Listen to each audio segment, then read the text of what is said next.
राजसमंद में श्री द्वारकाधीश मंदिर में प्रसाद का अपमान, अन्नकूट को लेकर दो गुट में बंट गया आदिवासी समाज। पीठाधीश ब्रजेश कुमार महाराज ने पिछली बार लगा दी थी इस परंपरा पर रोक। इस बार गोस्वामी परिवार के छोटे भाइयों की पहल पर शुरू हुई यह अन्नकूट महोत्सव परंपरा। प्रसाद के अपमान से आहत हुए श्रद्धालु और वैष्णवों ने भी की निंदा। राजसमंद में श्री द्वारकाधीश मंदिर में अन्नकूट महोत्सव के प्रति आम जन की प्रगाढ़ आस्था है। आदिवासी समाज के युवाओं द्वारा लूटने वाले प्रसाद के जिस तरह एक टुकड़े के लिए श्रद्धालु लालायित व उत्साहित दिखते हैं, आज उसी प्रसाद को जमीन पर बिखरा देखकर आम जन की आस्था को बड़ा आघात पहुंचा। कुछ शरारती तत्वों के मंदिर में आने से हालात बिगड़ गए और धक्का मुक्की, मारपीट व प्रसाद की मटकियां फोड़ने व गठरियां गिराने से मंदिर में अफरा तफरी सी मच गई। आम जन की आस्था को देखते हुए गोस्वामी परिवार के पराग कुमार व शिशिर कुमार द्वारा फिर अन्नकूट लूट की परंपरा को इस बार शुरू किया गया था।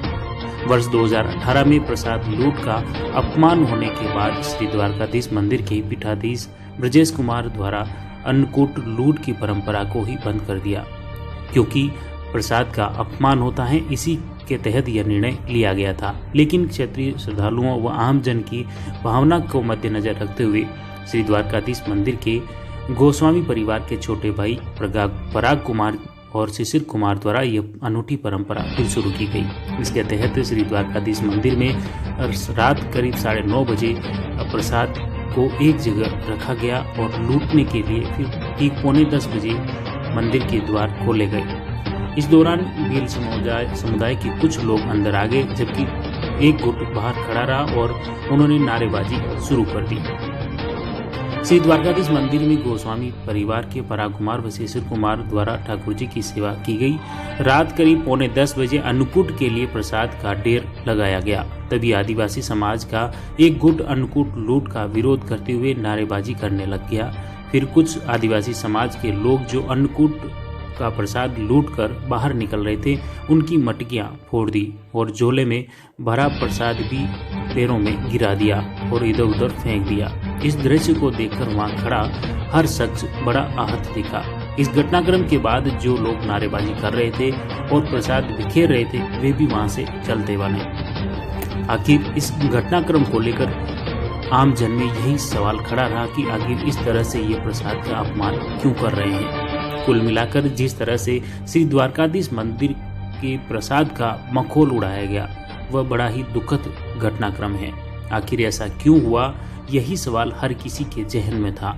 इस घटनाक्रम को लेकर मंदिर के गोस्वामी परिवार में आपसी मतभेद को भी कारण बताया जा रहा है, लेकिन प्रसाद का इस तरह अपमान करना बड़ा ही दुखद है, क्योंकि मंदिर के प्रसाद परंपरा संस्कृति का परिवार से जोड़कर देखना भी गलत है। आखिर इस तरह से प्रसाद को अपमान करना प्रसाद का ये बहुत ही दुखदायी है। और क्योंकि आदिवासी समाज के लोग ही आपस में झगड़ गए, इससे आम जन में आक्रोश व्याप्त है। हालांकि भीड़ को लेकर वहाँ भारी पुलिस जाब्ता भी तैनात था, पुलिस अधिकारी भी समझाइश कर रहे थे, लेकिन न तो आदिवासी समुदाय के लोग समझ रहे थे और न ही प्रसाद के अपमान के घटनाक्रम को वो रोक पाए। खास बात यह है कि जो मंदिर के खिलाफ नारेबाजी कर रहे थे, अन्नकूट लूट का विरोध कर रहे थे और जो प्रसाद बिखेर रहे थे, उनके पास जब मीडिया कर्मी पहुंचे तो वे